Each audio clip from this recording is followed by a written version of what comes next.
इसी वक्त घर से बेघर होते हैं। कि वो लाडली। तो बिग बॉस सीजन 18 अब अपने फाइनल वीक्स की तरफ प्रोग्रेस कर रहा है। सरप्राइज इविक्शन होना स्टार्ट हो चुके हैं और नॉमिनेशंस और टाइम गॉड जैसी चीजों को लेकर अब बहुत ज्यादा गर्मा गर्मी बढ़ चुकी है। लेकिन अब इन्हीं सारी चीजों के बीच में एक बहुत ही कंट्रोवर्शियल और अनफॉर्चुनेट सी चीज हो गई है। दिग्विजय राठी का मिड वीक एविक्शन एक वोट आउट के थ्रू घर के दूसरे सदस्यों ने एलिमिनेट कर दिया और ये इंसिडेंट होने के बाद शो की इंटीग्रिटी को लेकर ही बहुत सारे क्वेश्चंस खड़े होने लग गए हैं। तो जानेंगे इस कंट्रोवर्सी को पूरी डिटेल में और इसके साथ इस पूरे शो के जो डबल स्टैंडर्ड्स हैं उनको भी ब्रेक डाउन करने की कोशिश करेंगे, तो बने रहिए।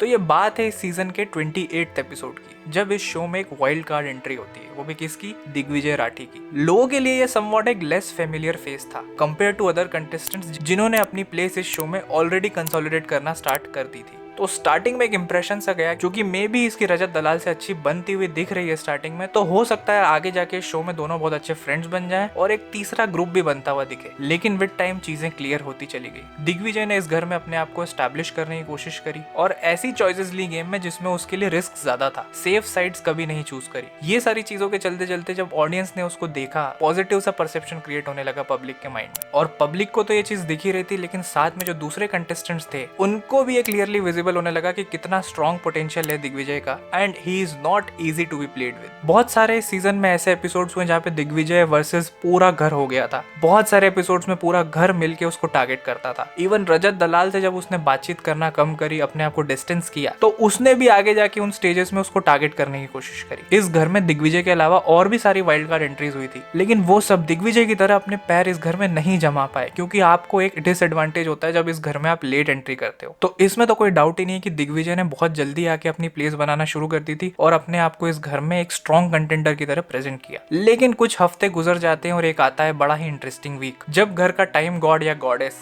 एक ऐसा कंटेस्टेंट बन जाता है जिससे ज्यादा कंफ्यूज्ड और क्लटर्ड कोई इस घर में है नहीं, श्रुतिका अर्जुन। और उसी वीक में एक टास्क के दौरान दिग्विजय एक ऐसी सिचुएशन में स्टक हो जाता है जहां पर दूसरे कंटेस्टेंट्स के पास एक चांस होता है उसको गेम से एलिमिनेट करने का, और यही वोट आउट की वजह से दिग्विजय घर से इविक्ट हो जाता है। उसी एलिमिनेशन के दौरान पैरेलली बिग बॉस वाले ये भी अनाउंस करते हैं कि अगर श्रुतिका दिग्विजय को उस सिनारियो में नहीं रखती तो Digvijay in terms of votes top 5 contestants में आते। अब ये इविक्शन तो हुआ, बहुत सारे इविक्शंस होते हैं, पूरी हिस्ट्री में बिग बॉस की इविक्शंस होते आए हैं, लेकिन इस वाले इविक्शन में ऐसा क्यों था कि इतना बैकलैश मिला है सोशल मीडिया पे बिग बॉस को? तो जो प्रीवियस इविक्शंस जितने भी हुए हैं, अगर आप ध्यान से उनको ऑब्जर्व करो, उनमें कुछ पेक्यूलियर रीजंस रहे हैं। किसी केस में किसी का कोई पर्सनल रीजन था जिसकी वजह से उसको घर छोड़कर जाना पड़ा, किसी ने हाथापाई या वायलेंस करी इसलिए उसको घर से निकाला गया, और बहुत सारे केसेस में तो फेक इविक्शंस दिखाकर कंटेस्टेंट्स को दूसरे रूम्स में ले जाया गया। लेकिन ये सिचुएशन उन सारे सिचुएशन से बहुत डिफरेंट है। और ये होता भी है कि जब वाइल्ड कार्ड कंटेस्टेंट्स किसी भी शो में एंटर होते हैं तो उनकी प्राइमरीली जीतने की पॉसिबिलिटी तो ना के बराबर होती है। वो कुछ टाइम इस शो में सर्वाइव भी कर जाएं, वो भी एक बहुत बड़ा अचीवमेंट होता है उनके लिए। वो स्पॉयलर्स का काम बहुत अच्छा करते हैं। लेकिन इस सिनेरियो में दिग्विजय वाज एन एक्सेप्शन। उसने कम टाइम में आकर अपनी इतनी अच्छी प्रोग्रेस सेट करी। तो इन्हीं सारे रीजंस की वजह से जब आप किसी भी डिजर्विंग एंड स्ट्रॉन्ग कंटेंडर को एविक्शन के थ्रू बाहर करोगे,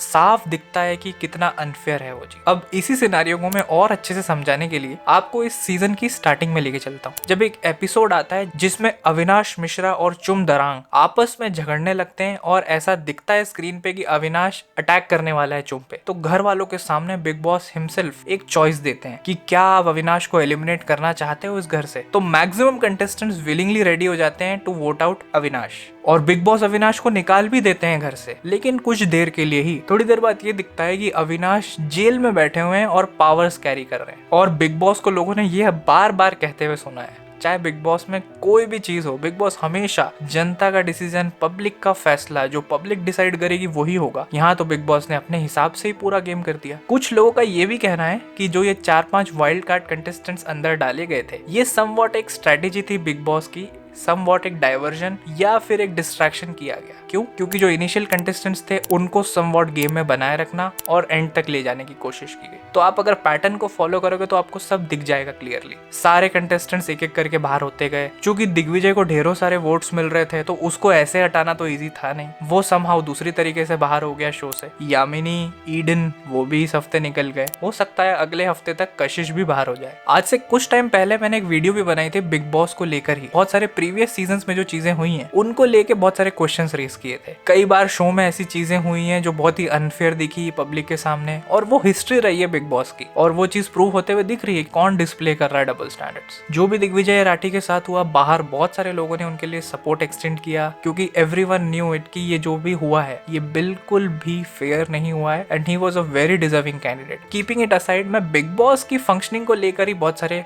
अगेन क्वेश्चंस रेस करना चाहता हूँ। कितनी प्रॉब्लम्स हैं शो में। सबसे पहले तो स्टार्ट करते हैं जो शो के टास्क हैं, उनका स्टैंडर्ड कितना गिर गया है विद टाइम। अगर आप प्रीवियस सीजन्स के टास्क को कंपेयर करो अब से, तो वो टास्क बहुत ही सिंपल होते थे, पब्लिक के लिए समझना भी इजी होते थे एंड लंबे चलते थे। आजकल के टास्क जो बिग बॉस में आ रहे हैं उनका स्टैंडर्ड बहुत गिर चुका है और ओवर कॉम्प्लिकेटेड है पब्लिक के लिए समझने के लिए। शो की होस्टिंग को लेकर बात कर लेते हैं। With all due respect to Salman Khan himself, लेकिन ये क्लियरली विजिबल होता है वीकेंड्स पे कि he looks completely out of place. उसी वजह से जितने भी वीकेंड के एपिसोड्स होते हैं वो सारे डल दिखते हैं और ऐसा लगता है समवॉट कि उनको खींचा जा रहा है। मैं एक एपिसोड रिकॉल कराना चाहता हूँ, when Farah Khan took the stage. बहुत सारों को ये चीज लगी थी how Farah Khan handled the hosting. ऐसा कुछ होना चाहिए एक होस्ट का एटीट्यूड, ये नहीं कि स्क्रिप्ट दी और आप उसी पे क्वेश्चंस करने लग जाओ। और वो फाइनली कन्वीनियंस वाला, जो बिग बॉस कंटेस्टेंट्स पे कन्वीनियंस का ब्लेम लगाते हैं। पब्लिक को दिखता है बिग बॉस खुद ही कहीं ना कहीं बहुत कन्वीनियंटली अपने हिसाब से अपने कंटेस्टेंट चूज करने लग गए हैं और कलर्स वालों से भर गया है पूरा शो।